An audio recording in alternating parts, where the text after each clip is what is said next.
आज हम बात करने वाले हैं मार्वल सिनेमैटिक यूनिवर्स के फेज 6 की, जिसकी हाइप पहले से ही बहुत ज्यादा है। पर आज जो हम बात करने वाले हैं उससे हाइप नेक्स्ट लेवल पहुंचने वाली है। पहले लोग सोच रहे थे कि फेज 6 में सिर्फ 4 मूवीज आएंगी, जिनमें fantastic four first step, Spiderman brand new day, Avengers doomsday और एवेंजर्स सीक्रेट वॉर्स जैसी मूवीज होंगी, जिसकी वजह से मार्वल सिनेमैटिक यूनिवर्स का आज तक का सबसे छोटा फेज होता। अभी तक आए टोटल 5 फेजेस में हर फेज में ऑलमोस्ट 6 से 7 मूवीज होती है, सिवाय फेज 3 के जिसमें 11 मूवीज थी। अब ये नंबर ऑफ मूवीज बेशक अपनी इंडिविजुअल स्टोरी सुनाते हुए एक बेस प्रिपेयर करती है कि आगे क्या होने वाला है। जैसे पूरे फेज 1, 2, 3 में इन्फिनिटी स्टोन्स जो कि एक साथ कंबाइन होकर क्या कर सकते हैं, ये पता चला इन्फिनिटी सागा के एंड में। अब देखो फेज 6 में 4 मूवीज होती तो भी कोई बात नहीं थी, क्योंकि फेज 4 और फेज 5 ने मल्टीवर्स सागा के लिए काफी सेटअप किया था। पर अनफॉर्चुनेटली वो सेटअप कैंग के लिए था, ना कि डॉक्टर डूम के लिए। तो ऐसे में फेज 6 में सिर्फ 4 मूवीज का आना बहुत वीक साबित होता, जहां डूम के सेटअप का भार सिर्फ और सिर्फ इन 4 मूवीज पर ही आ जाता। जिसमें से एक तो मूवी फैंटास्टिक फोर की थी,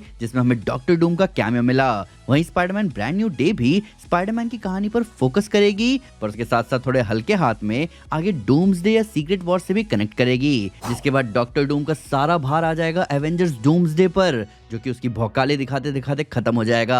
अब न्यूज ये आ रही है कि पहले सीक्रेट वॉर्स 2 पार्ट में आने वाली थी, जो कि सबसे ज्यादा सेंस बनाता है, क्योंकि सीक्रेट वॉर्स को एक मूवी में खत्म करना, बेशक आप 4 घंटे का रन टाइम ही क्यों ना सामने रख दो, वो पूरी स्टोरी सामने नहीं रख पाएगा। इसीलिए फेज 6 में सिर्फ 4 मूवीज नहीं आएंगी, बल्कि 7 मूवीज आएंगी, जिनमें से 4 को तो आप जानते हो, पर बाकी के 3 होंगे डॉक्टर स्ट्रेंज 3, ब्लैक पैंथर 3 और सीक्रेट वॉर्स पार्ट 2। ये पूरे फेज 6 के स्ट्रक्चर को इतना टाइट और लॉजिकल बना देगा कि फेज 6 आज तक का सबसे स्मार्ट फेज साबित होगा एमसीयू हिस्ट्री का। आज हम डिटेल में ब्रेक डाउन करेंगे कि कैसे 4 से 7 के सफर ने फेज 6 को ऑसम बना दिया है, जिसके साथ साथ कुछ प्रॉब्लम्स भी सॉल्व हो रहे हैं कि कैसे बहुत जबरदस्त लॉजिक के साथ एक नया ब्लैक पैंथर ऐड किया जा सकता है एमसीयू में, और कैसे डॉक्टर स्ट्रेंज की थर्ड मूवी एक ब्रिज की तरह काम करेगी डूम्सडे और सीक्रेट वॉर्स के बीच में। तो फेज 6 का नया लाइनअप क्यों गेम चेंजर है, ये जानने के लिए पहले फेज 6 के स्ट्रक्चर को समझते हैं। The fantastic four first step से हमें एक अल्टरनेट यूनिवर्स का इंट्रोडक्शन मिला। स्पाइडरमैन ब्रांड न्यू डे में ग्राउंड लेवल हीरो का पर्सपेक्टिव दिखेगा मल्टीवर्सल मेस के बीच में, जिसके बाद डायरेक्टली डूम्सडे में एवेंजर्स असेंबल होकर डॉक्टर डूम से लड़ेंगे मल्टीवर्सल कोलैप्स के बीच में, और यही सीड डाला जाएगा डॉक्टर स्ट्रेंज 3 और ब्लैक पैंथर 3 का, जहां हम पाएंगे कि मल्टीवर्स ऑफ मैडनेस में गायब होने के बाद डॉक्टर स्ट्रेंज इज बैक, लेकिन वो हीरोज के लिए वापस नहीं आए हैं, बल्कि वो वापस आए हैं डॉक्टर डूम की मदद करने। इसके अलावा एक डायर सिचुएशन में उनकी मदद करता है ब्लैक पैंथर, जिसका चेहरा नहीं दिखता, पर एक्शन सब कुछ बता देते हैं कि वो अर्थ 616 के हीरोज की मदद करने के लिए आया है, ना कि उनको अबैंडन करने के लिए। ब्लैक पैंथर एक अनएक्सपेक्टेड हेल्प होगा बिल्कुल अनएक्सपेक्टेड जगह से, इसीलिए जब एवेंजर्स डूम्सडे का जो लाइट शो हुआ था, वहां एवेंजर्स, एक्समैन, फैंटास्टिक फोर के अलावा ब्लैक पैंथर का लोगो अलग से दिखाया गया, क्योंकि ब्लैक पैंथर सिर्फ वकांडा का किंग नहीं, बल्कि किंग ऑफ नेक्रोपोलिस भी है, जो कि हमें डूम्सडे में दिखेगा। पर वो इस सिचुएशन तक पहुंचेगा कैसे, चलिए ये जानते हैं। ये थोड़ा सुपर की तरफ से आपको ऊपर से आइडिया लग रहा है कि फेज 6 कहां जा रहा है, पर आइए अब थोड़ा डिटेल में जाते हैं। शुरुआत डॉक्टर स्ट्रेंज 3 से करते हैं, जो कि कॉमिक्स की 2015 वाली सीक्रेट वॉर स्टोरी लाइन के जैसे ही ब्लैक प्रीस्ट आर्क को दिखाएगा, जहां स्ट्रेंज मल्टीवर्स के कोलैप्स को रोकने के लिए खुद रियलिटीज डिस्ट्रॉय करने लगता है। वो एक कॉस्मिक लेवल सैक्रिफाइस करता है, जिसमें वो अपनी मोरालिटी को साइड कर देता है ग्रेटर गुड के लिए। मार्वल सिनेमैटिक यूनिवर्स में ये आर्क एवेंजर्स डूम्सडे के आफ्टरमैथ या फिर प्रीक्वल के जैसे काम करेगा, जहां डॉक्टर स्ट्रेंज 3 की कहानी टाइम रन्स आउट की स्टोरी लाइन से इंस्पायर्ड होगी, वो भी थोड़े ट्विस्ट के साथ। जैसे कि हर तरफ से इनकर्जन को रोकने के लिए नाकाम कोशिश करने के बाद डॉक्टर डूम स्ट्रेंज की मदद करेगा एक ऐसे रिजल्ट के लिए जिसमें डॉक्टर स्ट्रेंज एग्री करेंगे। ये पैरेलल होगा इन्फिनिटी वॉर के टोनी और स्ट्रेंज के अनएक्सपेक्टेड टीम वर्क के जैसे, जहां हम एक डेस्परेट डॉक्टर स्ट्रेंज को अपने रूल्स को बेंड करते हुए देखते हैं, क्योंकि रॉबर्ट डाउनी जूनियर के कैरेक्टर के कन्विक्शन और प्लान ऑफ एक्शन को देखते हुए यहाँ देखी गई सबसे बड़ी कुर्बानी। पर इस बार बिल रॉबर्ट डाउनी जूनियर का कैरेक्टर डूम नहीं, बल्कि डॉक्टर स्ट्रेंज भरेगा, जो कि एक बहुत बड़े ट्विस्ट के जैसे काम आ सकता है डूम्सडे में। इमेजिन करो डॉक्टर स्ट्रेंज जो डॉक्टर डूम की मदद कर रहा है इस उम्मीद में कि वो मल्टीवर्स को बचा ले, पर उसने उल्टा उसके ही हाथों या मदद से कई सारे इंकर्जन्स ट्रिगर करवाए ताकि डॉक्टर डूम बैटल वर्ल्ड बना सके। ये ना सिर्फ स्ट्रेंज के अंदर धोखे की ज्वाला जगाएगा बल्कि स्ट्रेंज को एक ऐसा मोहरा बनाएगा जो डूम के करीब होकर एवेंजर्स की मदद करेगा उसको हराने में, और डॉक्टर डूम की डायनामिक को अच्छे से दिखाया जाएगा।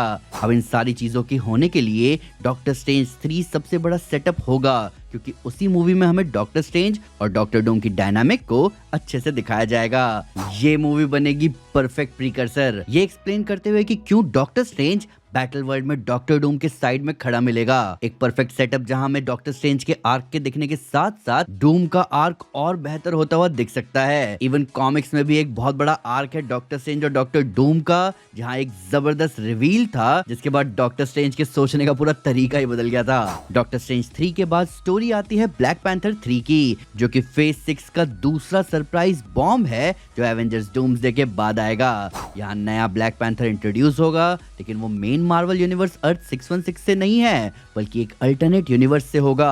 अब देखो, एक दूसरे यूनिवर्स की स्टोरी मार्वल एमसीयू में हमें पहली बार नहीं दिखा रहा। इससे पहले डेडपूल एंड वुल्वरीन और फैंटास्टिक फोर फर्स्ट स्टेप्स दूसरे यूनिवर्स की स्टोरीज थी, जिनका एटलीस्ट उनकी अपनी स्टोरीज में कोई कनेक्शन नहीं था मेन मार्वल सिनेमैटिक यूनिवर्स से। और इस बात का पूरा सेंस बनता है कि अगर मार्वल अचानक इन सभी कैरेक्टर्स को मेन एमसीयू में जोड़ना चाहता है तो इनको ओरिजिन नहीं दिया जा सकता, और इसीलिए इनको पहले एक सेपरेट यूनिवर्स में दिखाने का पूरा सेंस बनेगा। पर वहीं मार्वल के सामने एक प्रॉब्लम है, उनके पास ब्लैक पैंथर नहीं है मेन यूनिवर्स में, और उन्हें एक नया ब्लैक पैंथर लेकर आना है बिना तचाला के कैरेक्टर को रिकास्ट करे। और यही आती है ये ब्लैक पैंथर 3 की स्टोरी, एक ब्लैक पैंथर दूसरे यूनिवर्स का जो ना सिर्फ वकांडा का प्रोटेक्टर है बल्कि वो प्रोटेक्टर है उस पूरे अर्थ का, जहां वो अपने अर्थ को बचाएगा पहले कबाल से, जहां उसके सामने एक ऐसा विलन होगा जिससे अच्छे अच्छे सुपर हीरोज भिड़ने से पहले सोचेंगे, और वो होगा किंग थैनोस, जिसके साथ होंगे नमोर और कई बुरे विलन्स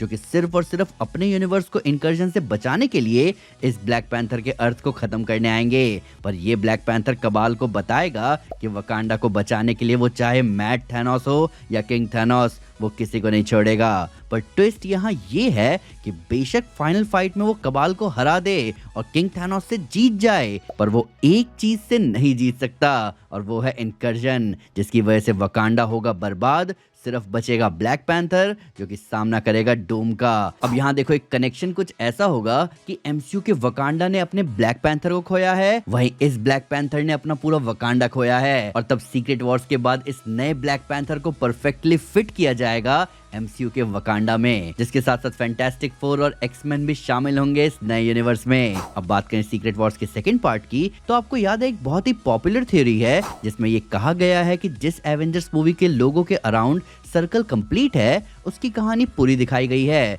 जबकि जिस एवेंजर्स के लोगो में सर्कल आधा है जैसे कि इन्फिनिटी वॉर, उसमें आधी कहानी दिखी है। अब एवेंजर्स डूम्सडे के लोगो में कंप्लीट सर्कल दिख रहा है, मतलब वहां एक कहानी का अंत तो होगा, पर सीक्रेट वॉर्स के लोगो में हाफ सर्कल है, जिसका मतलब ये हुआ कि यहाँ आधी कहानी दिखाई जाएगी जिसको कंप्लीट करेगा उसका सेकंड पार्ट। अब ये फ्लो तो बहुत ही नेचुरल है कि पहले वाले 4 मूवी प्लान के कंपैरिजन में अब 0 प्लॉट होल्स हैं, जिसके साथ साथ डिटेल्स इतने ज्यादा हैं कि फैंस के तो मजे ही आ जाएंगे। मार्वल ना ही सिर्फ डूम पर ज्यादा ध्यान दे पाएगा बल्कि मार्वल को प्रॉपर टाइम मिलेगा नए कैरेक्टर्स को इंट्रोड्यूस करने का, पुराने हीरोज और इवॉल्व होंगे और मल्टीवर्स के ओशियन में एक डीप डाइव लगाई जाएगी। अगर सीक्रेट वॉर्स 2 पार्ट में हुआ तो पहला पार्ट अचानक बैटल वर्ल्ड के दिखने से शुरू किया जा सकता है, जहां हम देख सकते हैं कि कैसे बैटल वर्ल्ड वर्क करता है और हमारे सुपर हीरोज इस सबको वापस पहले जैसा कैसे कर सकते हैं। वहीं दूसरे पार्ट में इस प्लान पर काम करना शुरू किया जाएगा।